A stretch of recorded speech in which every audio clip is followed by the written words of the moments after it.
To all who are new here, my name is Dr. Michelle Henney, and I'd like to welcome you to Releve Sports Medicine's Virtual Journal Club. For additional webinar educational opportunities, you can visit our website and register directly for the webinar, or you can sign up for the email list to be notified of upcoming webinars. We are continuing to update our schedule, so check back often. This video will be available for review after the Journal Club. The information contained in the video content represents the views and opinions of the presenters and does not necessarily represent the views or opinions of Releve Sports Medicine. The mere appearance of video content on the website does not constitute an endorsement by RSM or its affiliates of such video content. The video content has been made available for informational and educational purposes only. The video content is not intended to be a substitute for professional medical advice, diagnosis, or treatment. Always seek the advice of your physician or other qualified healthcare provider with any questions you may have regarding a medical condition. Never disregard professional medical advice or delay in seeking it because of something you have read or seen on the site. RSM hereby disclaims any and all liability to any party for any direct, indirect, implied, punitive, special, incidental, or other consequential damages arising directly or indirectly from any use of the video content, which is provided as is and without warranties. For all athletic trainers intending to get live CEUs from the VOC, you will receive an email 1 hour after the webinar concludes, which includes a link to the combined quiz evaluation and assessment. You will have up to 72 hours to complete the quiz and the evaluation. This email will come from customercare@gotowebinar.com. Please ensure that this is done to receive your statement of credit. If you don't receive the follow-up email or you have any other concerns, then contact us via our email at journalclub@relevesportsmedicine.com. Once the statement of credit is available for download from our website, you will receive an email notification. If you have any questions during the webinar, please submit the question and we will review questions at the conclusion of the presentation. If you cannot see the PowerPoint slides and you're accessing the webinar from your mobile phone, swipe the screen to the left or to the right and the slides will become visible. The recording will be available for review from our website tomorrow. Our speaker today is Dr. Eric Wicks. He is an orthopedic surgeon who has past careers as an athletic trainer and a chiropractor. He is a team orthopedic surgeon for Florida Southern College in Lakeland since 2018. He completed medical school at the American University of the Caribbean, School of Medicine, and at Northeast Ohio Medical University, followed by orthopedic surgery residency at Orlando Health and sports medicine fellowship at Rothman Institute in Philadelphia, Pennsylvania. He was involved in writing a systematic review manuscript on return to play after isolated meniscal repairs in athletes, which was accepted by the Orthopedic Journal of Sports Medicine. He is speaking today about shoulder dislocations and associated pathologies. I'll have you take it away. All right, welcome everybody from Lakeland, Florida. So hopefully some of you are in maybe some cooler places. We were hot again today, but we're going to get right into it, and then hopefully we'll have some time for some questions afterward, because I do have a tendency to be long-winded, as everybody knows who knows me. So let's go ahead and get going here. And all right, so I have no relevant financial disclosures for this lecture. So, you know, the glenolateral disorders is really what we're going to be talking about in dislocations, and we're going to focus mostly on the anterior dislocation because that's what we're going to see the most. But I am going to give you know, some time to inferior and posterior dislocations, even though they're less common, and especially, you know, really talk about posterior dislocations because if they're missed, they're very catastrophic. A lot of the focus is going to be on the anatomy of the shoulder joint. This is a very complex joint, as we know. You know, you've got not just the bony structure, but also all of the ligamentous structures and muscles and tendons. And this thing's supposed to be stable, even though it really looks like a golf ball on a tee. And anybody who plays golf or, you know, is familiar knows that, hey, golf ball really doesn't like to stay on the tee that well, as opposed to the hip joint, which really is a ball and socket joint and has very good stability. So the stability of the shoulder really comes from an envelope of active and passive stability created by all of the muscles, tendons, the ligaments. The active constraint or restraint of the shoulder is the primary aspect is the rotator cuff itself. Without the cuff intact, the shoulder's not going to be stable. It doesn't really matter what you do, it's just not going to have stability. The scapulothoracic motion, this can be important as well. If somebody does not have good scapulothoracic rhythm, this can cause them to be more anteriorly displaced to that rounded shoulders, which can maybe predispose them a little bit more to having some issues with anterior dislocations. And then the long head of the biceps. I mean, surgically, I take this a lot, do a tenodesis or a tenotomy, but does it actually provide some stability? And I would say, yeah, it actually does give us some stability, especially with, the active contraction of the biceps, especially in different planes of shoulder motion. Our passive restraint, well, the glenoid itself, here's that bony structure we were talking about. But you only get about 25 to 30% of the humeral head in contact with the glenoid at any one time. So in any position of the shoulder, there really is only about a quarter of it actually contacting between the glenoid and the humerus. So that's why we have the labrum. Our labrum is the biggest thing we're thinking about when we have dislocations. Is there a labrum tear? And we're going to talk about some things to think about in different age patients and not just the labrum in a shoulder dislocation. The joint capsule, well, the joint capsule really is made up primarily of the ligaments that we're going to go through, but there is just general capsular tissue there that's helping to provide stability, and then the thickening of the capsule, which are the glenohumeral ligaments.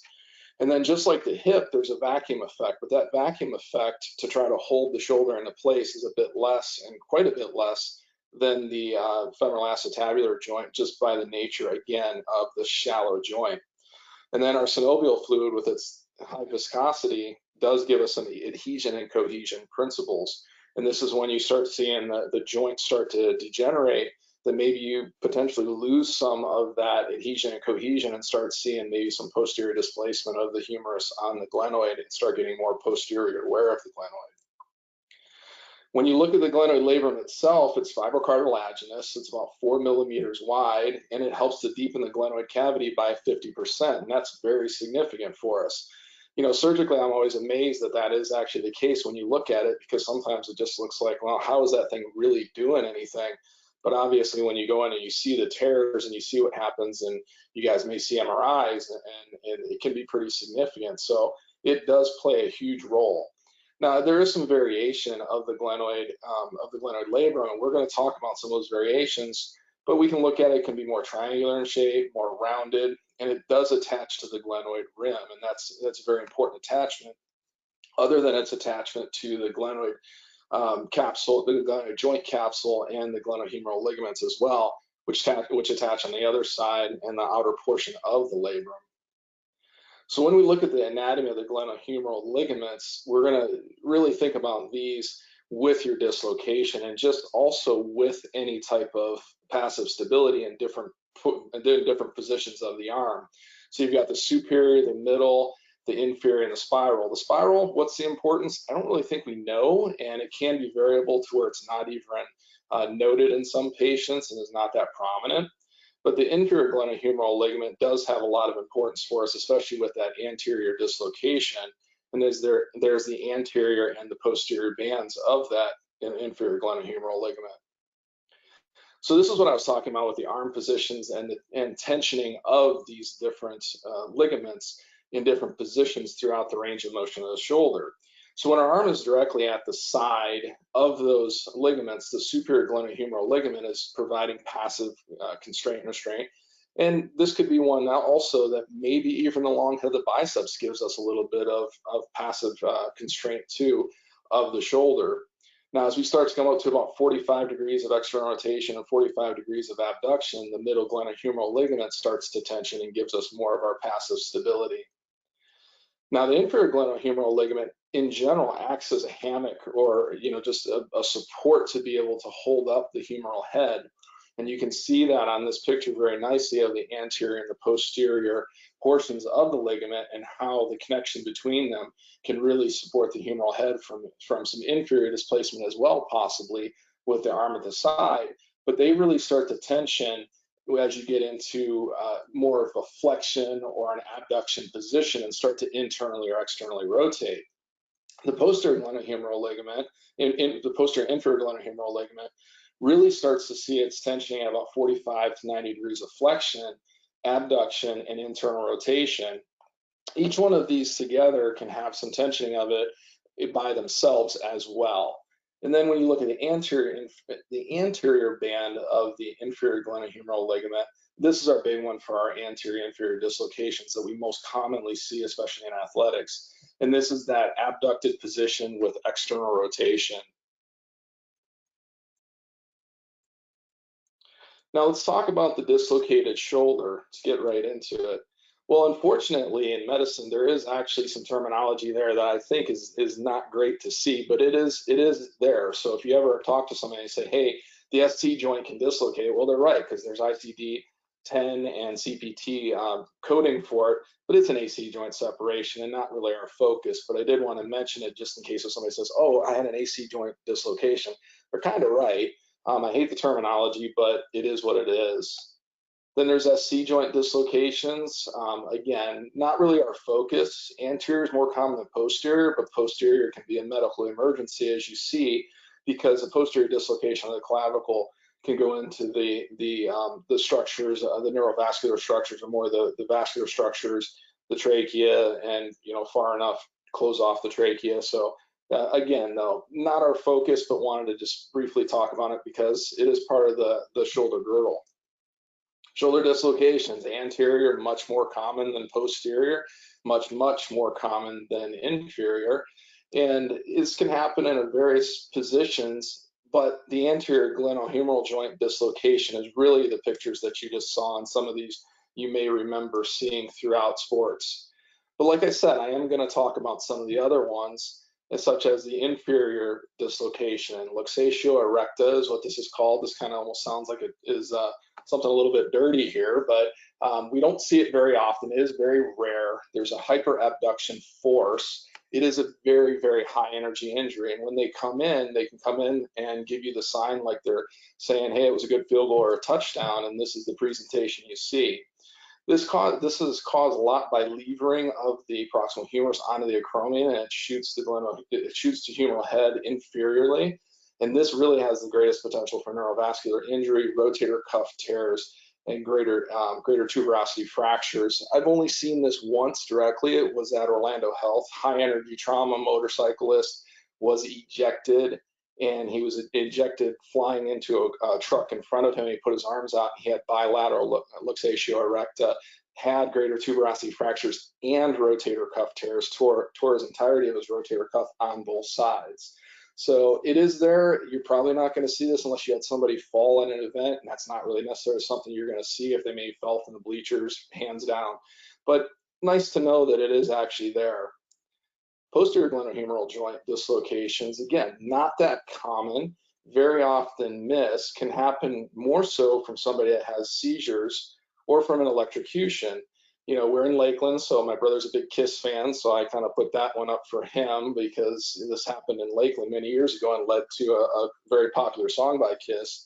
But the way we're going to see this mostly as athletic trainers and medical staff is really at football games or at other games that are played outside with lightning if we're not paying attention or get caught, unprepared, where somebody could get hit and be electrocuted. Obviously, they've got other issues and possibly glenohumeral joint dislocations, but nice to know that, hey, if this does happen, not only do they need to have their life saved, but as things calm down, start looking for this. But from a trauma standpoint, this is where we might see it. Somebody falls on that internally rotated arm with their arm adducted and in flexion. This is a great picture with the football player. Not every dislocation has to be an anterior shoulder dislocation. If you have a running back, they fall in an elbow position like this. This is really, I think, brings it home to show you that, yeah, it really could happen in sports. And I have seen this in sports. Thankfully, we really were thinking about this because things just weren't adding up. And sometimes the shoulder just doesn't look that abnormal if they have a posterior dislocation, but they just can't move. And it's more than just pain that you're realizing it's not letting them move. When we get them into the medical system and start taking x-rays, what we want to see is that, does the glenohumeral joint look normal, or does it look like the humerus is abnormal and maybe looks like a light bulb? And we actually call this the light bulb sign. If you see this, you really need to be looking for this. And this many times is actually missed in the emergency department. The unfortunate thing is, if it's missed, you can actually have this happen where the dislocation stays out and then it starts becoming a locked dislocation. Now, in fairness, they may have a reverse Hill-Sachs lesion because of the or because of the posterior dislocation. But if they stay out, they just start grinding away because they may move, or everybody moves a little bit, even if they're in a sling. and they just start grinding away into the humerus. And this can be a pretty serious issue. And I have seen this, unfortunately, more than once, and in some very young patients. And you've got to sometimes do some more advanced techniques and nearly heroic efforts to keep them away from having a shoulder replacement at a young age. And sometimes you look at, say, what really is young and old when about half their humeral head is gone, and you need to thinking about various options there. Now our big guy here. This is what we're going to see the most of: the anterior shoulder dislocation and all of the things that can happen with it. Tears of the labrum, the glenohumeral ligaments, a Hill-Sachs defect or fracture, greater tuberosity fractures, and rotator cuff tears. But we can't forget about the axillary nerve. 96% of our dislocations that occur are anterior, and our mechanism is that abduction external rotation. But as that dislocation occurs anterior and inferior, it can pinch on the axillary nerve. I did unfortunately see a patient that was young, they were a teenager, had a first-time dislocator, and they took out their axillary nerve and it never recovered.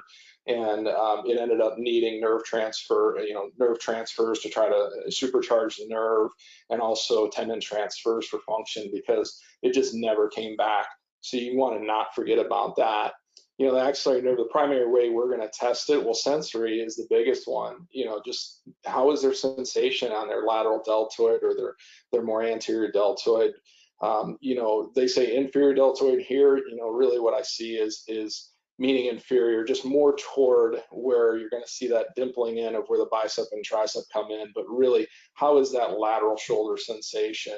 And then the function there, as you see, if we remember our anatomy, with innervations with the deltoid, the teres minor, and the triceps to some extent. But the triceps is just the long head. So really your money's on the deltoid. Is it working or not? The other thing we need to think about, and this is depending on what age group do you actually treat. If you have somebody and you tell me that they've dislocated their shoulder and you're going to send them over to me and they're in their 40s or higher, the first thing I'm thinking about is a rotator cuff tear. I'm not thinking so much about, their labrum's an issue, but their biggest problem can be a rotator cuff tear. If you miss that cuff tear, it can be pretty debilitating, because if they have a pretty massive tear and it starts to retract, sometimes you just can't repair it, and they're just not getting better. And again, they're painful. They can't raise their arm. Is it pain, or do they have a rotator cuff tear? So you've got to look at it. And then as we get older, even more chances of tearing our rotator cuff, as you see here, with 30% of 40-year-olds and higher having rotator cuff tears with an anterior shoulder dislocation. And then as we move up to 80% in our 60 years of age people and higher. And I see this nearly on a daily basis in practice with dislocations, where I either see that, or the other side of it, a greater tuberosity fracture. The greater tuberosity fracture, I think really it's either high energy trauma, or it's somebody that their bone's not that great. So as they get even older, you'll see this sometimes, and maybe even it'll come down into the surgical neck of the humerus as well. And that's just the bone quality just may not be as well, but definitely things you got to think about in people who are a little bit older. And I have all my patients come in saying my rotating cup is messed up, so there's a rotating cup. Labral pathology, this is what I'm going to be fixing as the surgeon. This is what you guys are going to hear about. It's all alphabet soup. There are so many different lettered things in the shoulder. You can do this for the rotator cuff. We're going to go over some of the bigger ones here for you that you may hear about. I'm not going to talk about slap tears. That almost could be a whole presentation on its own, just because of the nature of the controversy over fixing, not fixing at times, bicep tenodesis versus tenotomy, and do you just leave it alone? When we talk about the labrum, we talk about the glenoid clock face. So if you imagine that you lay a clock down onto the glenoid itself, when you're looking at it in a sagittal projection, that's what we're going to be talking about when they say that there's a tear from 3 o'clock to 6 o'clock, 4 o'clock to 6 o'clock. And it also kind of depends on who's reading this image. So if in your area you get a chance to see MRIs, try to get used to what that radiologist reads, or the orthopedic surgeons who are seeing these people, or the non-operative sports medicine physicians, how are they talking about their clock face? Because there is a way that people do talk about it where they reverse it, and 3 o'clock is always anterior. Obviously 6 and 12 are inferior and superior in nature, but the 3 and the 9 o'clock can be switched for people, because so you have to be careful with that and make sure that you're talking about the same clock face. I prefer to keep the clock face as a clock. If you lay it down on the glenoid and you're looking at them in that sagittal projection, looking into the shoulder, that you're going to see that 3 o'clock is always to my right. So it could be, on the right shoulder, it's going to be anterior. On the left shoulder, it's going to be posterior. That way you're not kind of thinking, oh, are we flipping the clock face around? But other people may say differently and say, well, if 3 o'clock's always anterior, then hey, you're good. You know that's good. So just know what your radiologists are reading and your professionals are talking about if you get a chance to actually see these reports and talk to the professionals that you may be referring to. But we also have to think about the labrum as, yes, there can be tears, but there are variants, and these variants can look like tears and can kind of trick us at times. So some of the normal variants that we see are the sublabral foramen, the sublabral recess, and a Buford complex. Now, if you're talking on a clock face, like I was talking about with laying it straight down, and 3 o'clock's always to our right, 9 o'clock's always to our left, depending on the anterior posterior.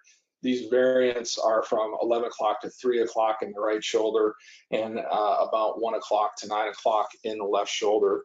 Again, if you flip the clock face, it's all 11 o'clock to 3 o'clock. The sublabral foramen is something that I really feel like I see this more often than they even report at 11% of the population. And it really does make you think sometimes when you get in there and you're doing surgery on somebody, and you look at this and say, is this a sublabral foramen or is it a tear? One of the things you really got to look at is, well, what is their mechanism? So, could they have a tear? And really, in this location, it's rare to have an isolated tear. So that's one of the things that to confuse it with an anterior labral tear, well, those usually happen, if we say this picture, from like 3 or 4 o'clock to 6 o'clock for a non-complicated tear from maybe a first time or a second time dislocator. This can also be associated with a slap tear, and then that's when it really gets tricky, because the slap tear does come around to that 12 o'clock, maybe 11 o'clock position, maybe even back to the 10 o'clock position in this right shoulder, and that's when it gets even trickier. And at times you have to say, okay, I fixed the sublabral foramen, you leave it alone, because as you start to try to quote unquote fix these things, you can really make somebody quite tight, and you can cause much more issue for them than just leaving them alone. And there is a satisfaction to taking something that there's a hole there or foramen and fixing it, but you got to lay off and not do that, because you can cause problems with it. Sublabral recess, this is more of our slap tears. Again, this is not our focus, but good to talk about and good to know, because I'll tell you, I've had times when I've seen these on MRIs and I looked at it and really was thinking that this is a slap tear. Radiologist didn't call it. We talked about it, and they said, look, it really looks like a variant. And then maybe I was in the inner shoulder for something else, and you look at it, and sure enough, all the tissue looks absolutely fine. It's just you peel the labrum up just a little bit, and they have more of a recess there. And it is kind of tricky. And this is really dependent on, as well as, how does the bicep actually come in and attach to that superior aspect of the labrum. The bigger one here that looks quite scary when you see it is that Buford complex. This is one where you'll just see a complete absence of the labrum. And what really cues you off that, hey, this is the Buford complex, is usually the middle glenohumeral ligament nearly looks like another bicep tendon. And that's why I love this picture, especially the arthroscopic picture that they're showing more superiorly here in the pictures on the right, where if you just turn the camera a little bit and take the bicep tendon out of that, and that's all you gave me, I might even say, hey, that looks like a bicep tendon that has dislocated out of the groove because there's a subscapularis tear. So, but that really cues you out. If it's looking like a bicep, it probably is. Here's another picture where you've got much more capsule attached to it on the more anterior portion of the middle glenohumeral ligament, but you have this big hole.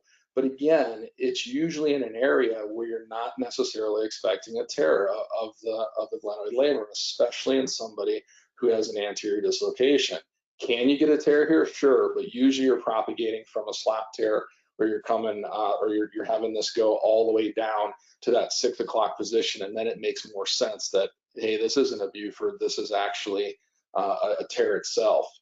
Some people will argue that maybe this was an injury or a tear that happened during development. Others will say it is something from development. I think that, you know, it's probably just more from development. As we know, there's a pretty fair amount of anterior of anatomic variation in all of us that we have. You know, again, pretty rare. Definitely have seen it. Have had people come in and have a lot of instability in their shoulder, and they have this. Have I ever repaired it? I can't say I haven't, because I've had some people who are the multi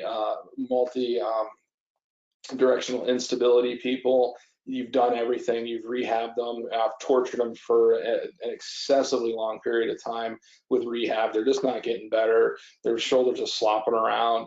And I've gotten in there and I've seen something like this. And I said, you know, they have a crazy amount of external rotation in their clinical exam. So I'm going to take a chance on it and tighten it up. I usually won't close it down all the way. I'll leave a portion of it open.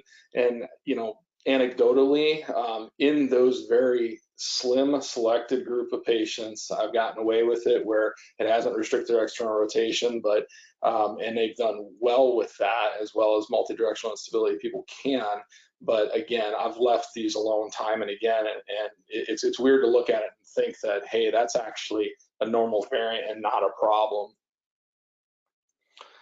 Again, looking at our labrum tears, we're going to focus here more on that Bankart tear.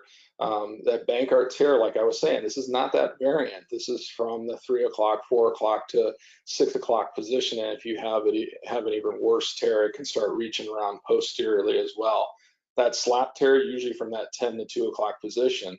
So that's, again, where you're looking at and saying, hey, these are the most common things that are happening. So if you have, you know, something like this, that's not the most common place for it. Now, if something extends into this area, such as the slap or the Bankart tear, then that starts really making you think is, well, is this the variant or is this a tear? You can have both. You can have a variant and you can have a tear. Very well possible, depending on obviously what your anatomy is. Glenohumeral pathology. Otherwise, these are our big ones that we see. You'll see these dictated by us as surgeons, and also by the radiologists. You know, the Bankart tear, where it's the labrum itself that's torn away anterior inferiorly, the bony Bankart, and you can see something like this. Now, bony Bankarts can occur from a first-time dislocation, and they can be quite severe. In this one, this is probably nearing 25 to 30% of the glenoid, maybe even more. The patient's going to be unstable without fixation of this, and that's the picture on the right. But in an X-ray, you can see on the left-hand side, the arrow is pointing at the bony Bankart that you're seeing. But what you also see here is the signs of the Hill Sachs on the greater tuberosity region as well. And many times you will see, well, most of the time you see both in conjunction. And I'll tell you, I don't know that I've not seen a Hill Sachs when there's been a bony Bankart. It seems like, you know, those are my higher energy anterior dislocations, but really, what is a high energy anterior dislocation? If you had enough energy to dislocate your shoulder, it's high energy. The Perthes, you know, this was one that actually, really in my training, we didn't really focus on, but I kept seeing it dictated in the radiology reports. You know, this is where the labrum comes off, but the periosteum is fine. So it's just, hey, the labrum pops off. You know, our attachments of the ligament structures may be okay. Otherwise, you see how the Bankart, where it comes all the way through and tears, you know, you may just kind of separate through here. And I'll tell you, this will make them unstable. And this is a nice, easy one to fix, because, you know, it's kind of attached there. It's easy to bring back up into the position it needs to be in, and fix it quite nicely in general. Then we kind of move forward here to the ALPSA. This one as well is one that takes a little more work to fix, as you can see there, because in that ALPSA, it actually tears off and it goes really medial on the glenoid neck. And this is one that we have to elevate and bring it back up. If you don't elevate this thing and get it floating away from its position that it's healed into, you're never going to reestablish that bumper that the anterior labrum really should have, and you're going to fail. This patient's going to be at a high risk of redislocation. But that anterior labral periosteal sleeve avulsion is something that you just have to get it up. And, I'll have to get it back up to that bumper. And I'll tell you, I see these many times adhered, and the patient has multiple dislocations, and you kind of question, well, if they had this right off the bat, if I could have fixed this, it was a lot easier, because sometimes these, even though they mobilize pretty well, they I really feel that they become kind of diminutive and a lot smaller, and that tissue just becomes a lot worse, because as it heals in, the body, I've seen where it just seems to make the labrum smaller. Now, is that anecdotal, and they already had a pretty small labrum? I don't know, but with these, even though you can mobilize them well, I'll take more of the joint capsule to try to bring that and nearly ball that up more, to give them more of a bumper many times with this type of a repair that I have to do. The GLAD lesion, the glenohumeral articular disruption, this one, it's interesting because, I will microfracture this as well. And I think to the knee, because I do cartilage preservation in the knee, and we'll do, Macy techniques or osteochondral allografts and autografts. And I always wonder with this, because if I saw this in the knee, I would start thinking about, I'm going to prep this patient possibly for a secondary procedure where I'm going to try to lay some cartilage or do something more than just a microfracture, especially in a younger patient. And with these, we'll microfracture them, we'll debride them, we'll do a chondroplasty. You see that picture A there, pulling up on the area where the articular cartilage has been damaged adjacent to the labrum that's been damaged, and more so in this case, this was more of a capsular disruption. And debride it, do all the things you do for a microfracture, and then move on with your fix. Now, even though there's been studies out there saying, hey, people actually do fine with these when you repair them, the studies long term are only really, and this one was I think it was 2 to 9 years. And they're just saying, hey, outcomes measures are okay.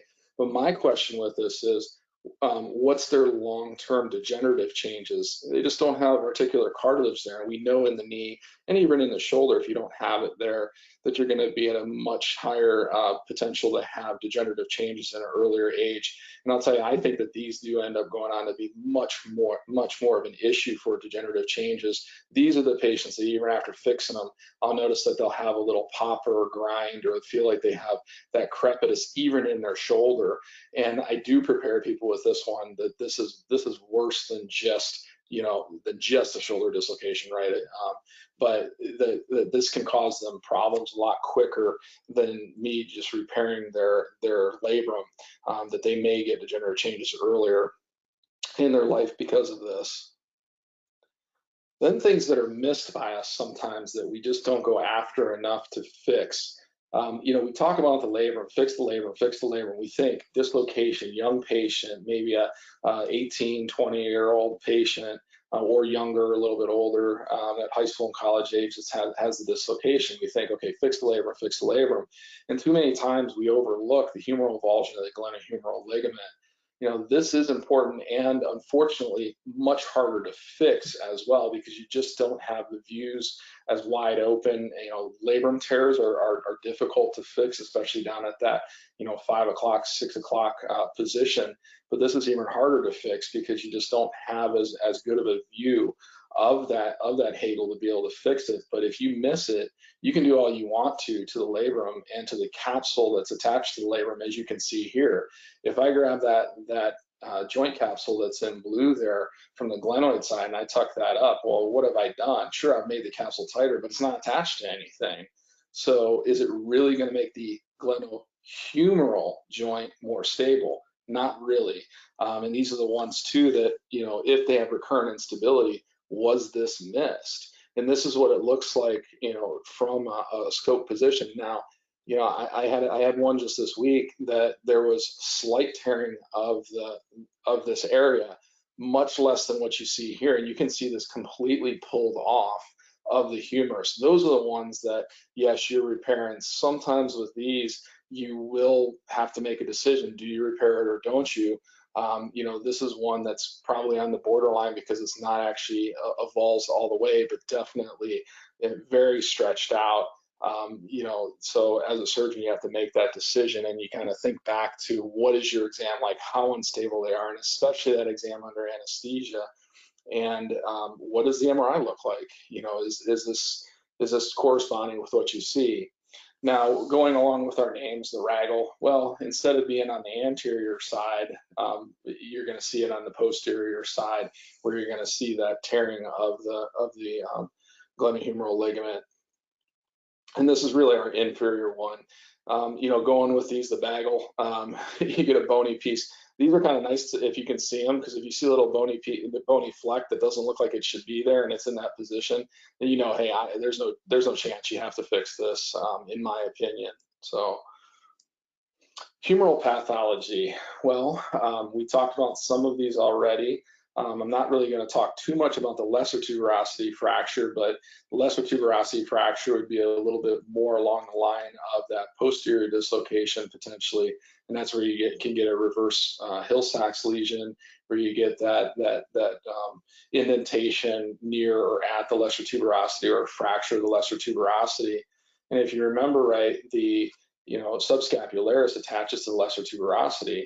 And if the tuberosity is off, you may need to actually fix this, maybe just simply, putting a screw into it. You can even potentially do that arthroscopically guided and watch pins go in to hold it back in place, or sometimes you actually have to do an open delta pectoral interval approach to get in and actually be able to reduce the lesser tuberosity fracture. Where I've seen these most, I had somebody who had bilateral shoulder dislocations, younger patient, unfortunately. It was a first-time posterior dislocator. It dislocated both shoulders. They had a brain tumor they didn't know about. On the one side, they had a pretty good size reverse Hill-Sachs. On the other side, they had a large lesser tuberosity fracture. And I did exactly that. I scoped them first, took a look at it. No way that I was going to be able to reduce it arthroscopically. Had to open them up, put a couple screws in it, and fixed it while I was there. In the scope portion, fixed some of their posterior labrum because they had really torn that up quite a bit. Thankfully, he's doing well from his brain tumor standpoint and doing well from his shoulder standpoint. So for him, very scary time for the family and everything.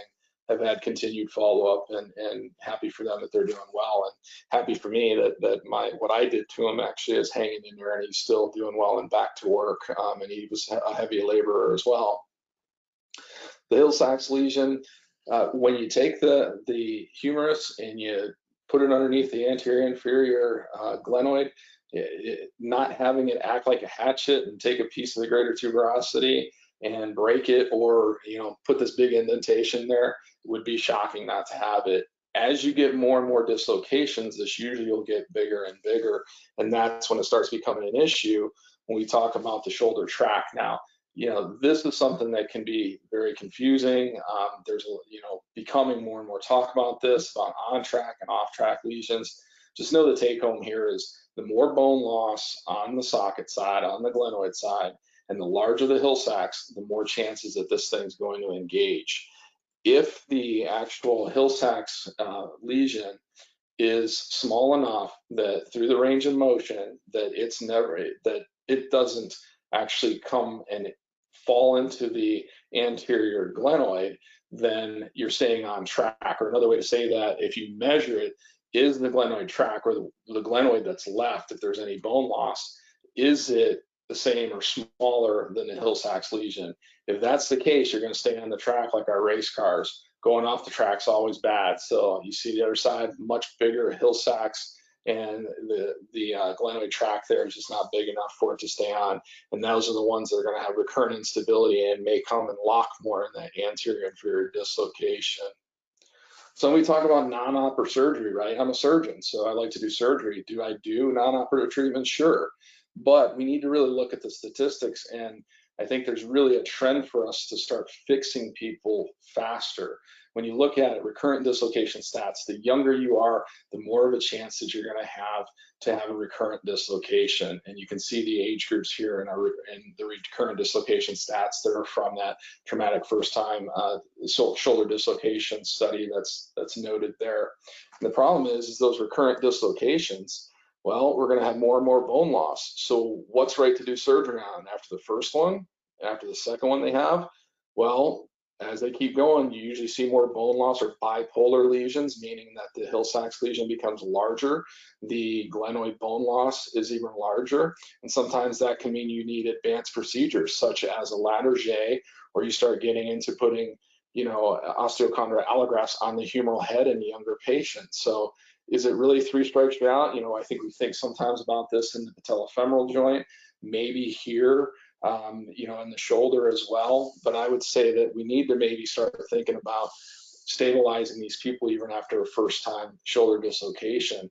Here's a study, and this is the one I believe I sent to you guys to look at. And these are younger patients with nearly 5 years of follow-up. I think it was 59 point some months of follow-up. And the recurrent instability after operative intervention was only 6.3%. With non-operative, it's nearing up to almost 50% of recurrent instability and dislocations or subluxations. So each time it's happening, you could be losing more bone. And I can tell you, I've seen people and I think all of us have, that they can just walk in and they can just pop their shoulder out at will. Those are the ones that might need something more. And you might hear that whoever's working them up has gotten not just the MRI, but got a CT scan to really see how much bone is left. You start measuring and say, okay, is this going to stay on track, off track? Do I need to do something more advanced for this patient? And sometimes when they get to you, a ladder J procedure, which I'll show in a bit, is maybe a better option than trying to just stabilize it with our standard repairs of the capsule and the labrum. So how do we take somebody from that injury and then treatment and then back to return to activity? Well, again, go back to this. The non-operative treatment, there is previous treatment where we put them in a sling and have them externally rotated and think that would make the labrum and the capsule actually be, in a position where it could heal in a better position.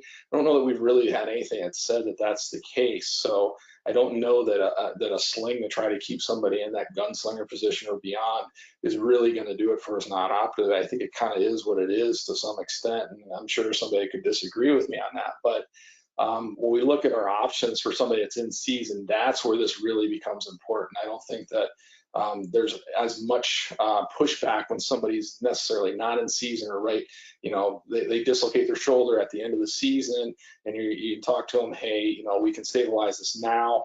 You've got the off season to try to get back, or we wait, you train, we see if anything happens, but maybe they're not taking contact until their next season, and then boom, they have a recurrent dislocation. So it's a little easier sell to somebody to fix them when they're out of their season, or then when they have recurrent dislocations. So here's some of our options, right? We've got our brace, the Sully type brace, or whatever you want to call it, with our basketball player. I mean, I question, how is that really giving glenohumeral joint stability, something like that? Our football player, we can try to do a little better with trying to keep them from that abducted and externally rotated position. But now we've got to look at what is their position as they're playing. Are they somebody who can actually tolerate this? And we've got to make some choices, and sometimes some choices with the athlete, the families, the coaches, and now, questioning, just as college players have had injuries and they're looking at going to the pros and they're sitting out, are we maybe going to see some of this stuff where people have injuries and they choose to get fixed in the season and they call their season because they already have their ride going to college, and with NIL, they've got some money riding on it too, so they're just going to shut it down so they don't cause issues and things like that. So all things for us to kind of think about. When we do get to the surgical side, not just talking about the recurrent dislocations, again, bringing the study stats back. And there are other studies that don't have 72 to 100%, but they're usually 80s to 90% in that patient that is that high school or early college age patient. And then obviously you see our more college age patient there with recurrent dislocations, but it is very high and it is very real. When we go into surgery, standard thing is going to be the labrum repair. We're going to go in, we're going to grab the capsule adjacent to the labrum after we freed the labrum up to allow it to return back to its position. And then we're gonna take suture and we're gonna put it in some type of anchor, or have the anchor that's loaded with suture pass the suture around the labrum itself and the capsule. Try to adjust our tension. This is always something that I'm looking at, saying, okay, well, how tight do I need to make them? Knowing that they might stretch out a little bit, but if you make them too tight, do you possibly cause increased force to the glenohumeral joint that's too much and their shoulder degenerates quicker? I don't know. We do know from some previous studies when more open procedures are done that was the case, and when some other procedures are done that maybe weren't as anatomic, that it did cause some earlier degenerative changes. But this is more of our standard here with the labrum repairs you see on the left. You've got your anchor, you've got your sutures, and you're grabbing the labrum and you're bringing it back up to where it should be, and hopefully they don't have a bunch of glenoid bone loss. A Hagel repair, there we go. There's our humeral bulge and glenohumeral ligament. This is a good one, showing that the inferior glenohumeral ligament is actually avulsed right off of its attachment on the humerus. Put an anchor in the humerus, you've got your sutures there, and you bring that back down after you've created a bleeding surface on both the ligament itself and the humerus. So this is important too, to know what procedure was done when you're doing rehab, because the surgeon may say, hey, we're going to go a little slower on this one than maybe even I usually do, because I don't want to cause any more problems because I had to fix a Hagel. I didn't just do a labrum repair in this patient. We may actually choose to do what I would say is more of an advanced procedure. We do things like this all the time with fixing rotator cuffs, and that's really kind of the way that this falls. We put an anchor in, and we take the infraspinatus and we tenodese it or tack it into that heel stacks. If we think that the heel stacks might engage, again, thinking about our track, fix the Bankart, but when I do these, I put my anchors in the heel stacks lesion first, because once you fix the Bankart, they're gonna get tighter, and you can't really work back in that heel stacks region first. So for me, I'm gonna prep everything, put these anchors in, go and fix my Bankart, and then come back and do the remplissage. I can tell you there's times when I've been a little borderline on whether I should do a remplissage or not. I put anchors in, I fix my Bankart, and the shoulder's completely stable. They're not going to engage when I test them, and I've bailed on the heel stacks and pulled the sutures out, and usually I have a bioabsorbable anchor in, so I don't feel too bad about it, because the anchor will should go away at some point. But this is really trying to change that track so that they don't engage when they're going through a range of motion. But you can lose some range of motion. You can even lose, in some studies, up to 20 degrees of external rotation, and potentially even abduction or flexion to get overhead. I think it's less than that. In the ones that I've done, it's been more maybe 5 to 10 degrees. I've had some people get back to full range of motion, but it also depends on where you're putting these anchors. If you get these anchors really far down toward the humeral head that's still intact, such as in our right side of our picture, if you've got them there, you've got them more toward the attachment of the infraspinatus tendon on the humerus, you're going to restrict range of motion less. So you've got to make some decisions when you're doing this too, because you want to be able to tack this in. You don't want to kill the range of motion, but you also want to make them stable. So, again, decisions that you have to make, and you go back to your examination itself. Something I don't think we do probably enough of, and here myself, and when I talk to kind of your younger surgeons, we don't really do the capsular shifts in an open manner like what used to be done. This is what was there before you had arthroscopy. I think that our techniques and just being taught how to do arthroscopic labral repairs, fix Hagel lesions, being able to fix the posterior capsule and labrum and do all that is so much better. But there still is a place for this, and I can say that I have done it. It's kind of weird doing it because you're not there as often. If you do total shoulders like I do, you are there enough that you feel far more comfortable with it, and but if you're not a shoulder replacement surgeon, you may not even think about this because it's kind of scary because you're not there, and you're just not used to it. Also, it has more potential for morbidity because you're either splitting or taking down the subscapularis. Now you have in therapy the restrictions for the subscapularis repair, trying to fix it, or trying to keep that from tearing away, which can be absolutely catastrophic if you lose the subscapularis repair that you did. The Latarjet or possibly Glenojet, there's different ways to do this now. You can actually just get pieces of bone that are not from the patient, that are allografts, and put them in and try to take up that bone loss that's there. And you're going to do some type of capsular procedure. Again, this is an open procedure. For most of us, there are a lot more arthroscopic techniques to be able to do this. Again, we don't really do this in this country as much. It is much, much more common to be done in Europe, and this will be sometimes their first go-to is they'll do a Latarjet, but we're usually trying to fix the capsule, the labrum, and everything. But this does have a place and needs to have a place, especially in somebody that has bone loss who's young.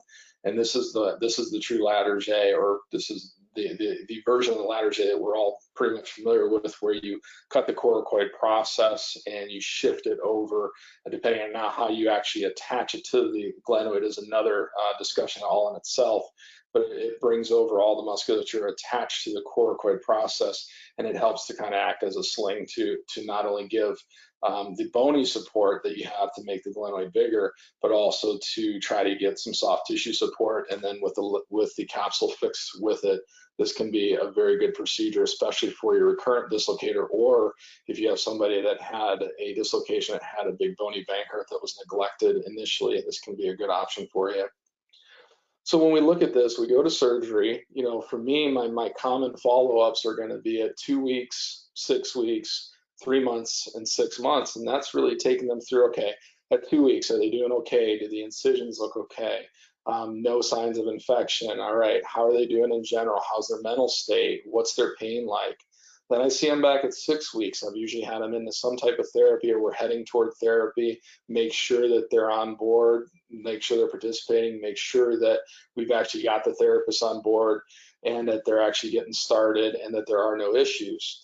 3 months for a lot of times is another transition where you're starting to really advance things, letting more resistance training starting to come in, making sure they're not having any instability. How is their range of motion? Did you do a remplissage and they're really lagging behind? And then 6 months is really, for most people, they're back to their sport at this point. Some you may put restrictions on, depending on what their sport is or how are they doing, just like an ACL. If their strength is not there, motion's not there to what you want it to be, you know, do you need to take a little more time? And you may. So with rehab, what's the best rehab? You know, if you look around, and the therapists and the athletic trainers who do a lot of therapy with the patients, you're going to see there is a lot of variation. It varies from surgeons, it varies from institutions. It varies on the procedures too. Was it all arthroscopic? Was it open? Did they do a Hegel repair? You know, some people treat a lot of those the same. Sometimes people don't. And then we look at, you know, a breakdown of the rehab. You know, you've got phases of the rehab. Do they go by weeks? Do they go by milestones? So I'm going to try to help a little bit here, but again, there is some variation. There's variation from what I do. I did look up, there's a lot of protocols online that you can actually find. And, you know, it really breaks down to the first phase of everybody is your maximum protection. Hey, I want things protected. I want to make sure that nothing crazy is happening here. Their pain's getting under control. I'm gonna put them in a sling. I want to protect my incisions, whatever they are. Make sure that they're not risking infection. For most people, when they're sleeping, they're most comfortable in a recliner. You know, you'll see us use the shoulder abduction pillow sling. Not everybody does that. Is there anything that says we have to? Well, for shoulder instability, maybe we don't need to. You know, but motion of the other joints is important. They got to come out of the sling at some point. Get the elbow moving. Adults, even teenagers, don't like to have their elbow immobilized. The older you are, the longer your elbow's immobilized, the more stiff it's going to get, the more problems you're going to have, potentially ulnar nerve issues as well, because the ulnar nerve's getting pushed on by the pillow if they have it, or just in general from a lack of motion. forearm motion, wrist motion, hand gripping, potentially some isometrics in the shoulder. Now this is obviously some variation here. I think most of us are okay with scapular motion, especially when the therapists are teaching that. And our goal is really start that proper healing environment, don't have any complications, try to minimize the amount of atrophy they're going to have because it's going to be there, and control their pain and inflammation. Next phase, we start to get more to a moderate protection, 4 weeks or 6 to 8 weeks, maybe 10 weeks. Again, how aggressive is the surgeon? How aggressive, is the institution? But I start to discontinue my sling around this time, at least somewhat more, and definitely for me at 6 weeks, the sling needs to be off. You start to implement the range of motion, forward flexion, scapular plane motion, abduction, increasing it, but staying away from that external rotation in the abducted position, because we want to try to protect that anterior shoulder dislocation that we just fixed. So, I'm only going to let in external rotation with the arm at the side at this point. Internal rotation, even going to protect that a bit, and start or continue the isometrics and scapular stabilization. Is their scapula moving? Because if their glenoid's not moving, hey, their scapula is probably not moving well, and this is a time to really start thinking about that, and working from the passive motions through these, but also starting to work the active motions. Again, we want to control the pain here, progress the range of motion, and reset and stabilize that scapula. A lot of times you'll see these patients have pretty awful scapulas. They may wing, they're just not moving well. And this is where we can also start. For me, at 6 weeks, this is where motion's coming in, and just gradual progression of that isotonic exercise, but at first just the arm itself, because that's going to provide weight for that patient. Then we start getting toward that 3-month span. That 3-month span, where again, now I want to start seeing, hey, normalizing the range of motion. Do they have an external rotation deficit? I don't want to apologize for a little bit of external rotation deficit. I mean, I'd like for them to have their full motion back, but I don't feel so bad if they lose a few degrees of external rotation, because remember, that's a bad position for them. But if they're a quarterback and it's their throwing side, they need to get it back. Or if they're a pitcher and they had something where they had to dive for a ball or going over to first base and they dove to try to catch a ball that somebody threw to them for an out, those can be issues. And that's where you've got to try to let them get their external rotation back to where it's functional so that they can get back to throwing. And as we know, the pitcher has a significant amount of external rotation, and that, again, whole other discussion in itself.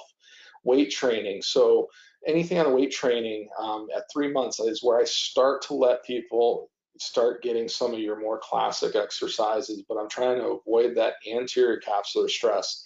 What you're teaching there is hands inside of the eyes. If the hands are coming back far enough, you're probably shooting the humeral head out anteriorly, and that needs to be an issue. Now, closed chain exercises around this time are nice to implement, and that goes kind of with our resistance training, or starting to implement some of our classic weightlifting that our teams are going to do. But if there's a posterior labral repair, I'm going to hold this for another month to try to make sure that we don't have issues there. And again, you can see our goals there, but more important for me and for others is, well, with golf, that you can start chipping and putting, maybe even some smaller wedges there, tennis, ground strokes, staying away from overhead, because they're probably just not strong enough for that, or to be able to have their shoulders stable in that position. Swimming, you can start to progress to all strokes, but I would still argue that that front crawl, you probably got to be a little careful with. That backstroke, maybe be a little careful, because you're going to get into potentially another issue, and your butterfly for sure. So that's where you start your progression and eventually get there. But watching and seeing how they're doing. 4 to 6 months, this is where we're starting to get people back to playing, back to the consideration for their normal activities, depending on where their strength is. And it may take even longer than this. For me, at about that 4-month range, to 5 months, depending on how much repair I had to do. That's where we start initiating some of the hanging exercises if they're doing hang cleans or cleans, doing shrugs that are more weighted, but I'm still looking at it and saying, do you really need to be behind your back for anything? Do any of us? Because it's rough on the shoulder. And can cause a dislocation. Back squat is a huge one here. When and can and should you ever do it again? You can argue a lot of different things there, whether you should or shouldn't. Plyometrics can come in here, obviously, if we're starting to talk about return to play. But our throwers, we really got to watch, especially our pitchers. I'll hold them until 9 months before they start to throw from the mound, and maybe even longer. So I actually got through some of my rehab stuff this time. Any questions out there? And I do appreciate you guys having me a chance to present to you tonight. Did I put everybody to sleep? All right, so we'll give it a minute in terms of the question box. So if everyone wants to, if you have any burning questions, please feel free to post them and we will go through those questions. Great talk, by the way. Well, thank you. Hopefully people learn something from it. I mean, there's always more that you can put in here. There's always something. Somebody's going to say, hey, where was the evaluation? Well, we're making this the obvious dislocation, right? We're not that person that comes in and I think I dislocated my shoulder, or that they're coming into you, later on and you're trying to see how unstable they are. This is really that person is very well known to have the dislocation. So that's why I didn't choose to do the evaluation on this one.